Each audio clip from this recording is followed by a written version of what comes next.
So, we are now in the South High Bay. This is the southernmost point of the laboratory for now. And in the South High Bay, we have the machine shop. This is where we actually build our equipment. There's a few samples.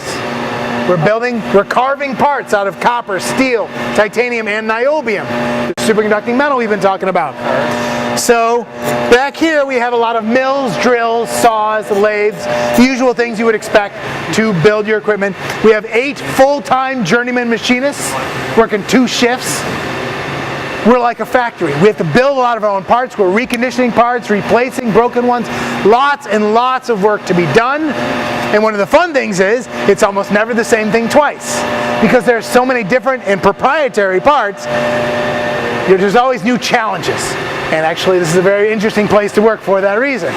So, they are often being asked to build things in new and exciting ways. In ways they've never done it before. So it's a very exciting place for a machinist.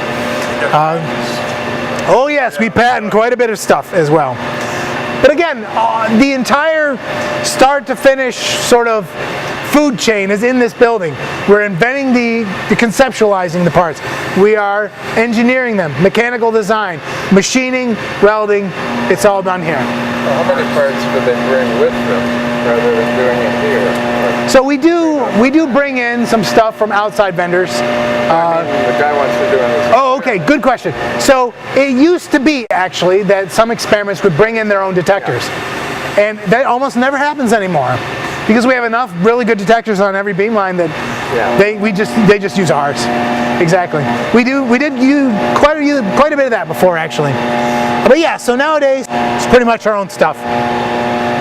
So this is where they actually build the equipment, and then we assemble it over in this area right here. And what you're seeing, most times it's going to be magnets, because we build a lot of magnets. We use magnets for everything, steering the nucleus. What you're seeing here is called a cryo module. It's cryo, keeps things cold. And inside this box, it will keep a lot of accelerator parts cold. A new kind of accelerator, the linear accelerator that we've been talking about. This is one potential, part of what that final accelerator will look like. The actual equipment goes inside. You can see over there on the floor, there's some helium vessels. Those are the reservoirs for liquid helium to keep it cold. Over here, this copper box. That's the nitrogen shield. So again, you're going to have a layer of liquid nitrogen, or at least nitrogen temperature outside to insulate against heat coming in. That copper box will be inside this box and serve as that insulating layer. And then I'll show you some of the accelerated parts that we're going to put in this at the next stop actually. But so when this thing is fully assembled, this will be about 8 tons, which is why we have the crane.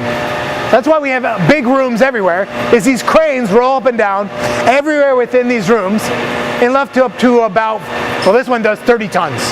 So when this is fully assembled, that crane will come over here, they'll attach it via chains, they'll drive it down there to the door, they'll drive a truck in here, put it on the truck and drive it around to the other room where we will install it. In fact, I will show you next where this will be installed, which is not too long away. Now, of course, like I said, this is the southernmost point in the building. Out those windows is where the F-rib accelerator will go. It's right out there. And that's actually why the machine shop is here. It used to be there, but they had to put welding in there because where welding was, they had to tear it down because that's where the new accelerator will connect in. So everybody had to move.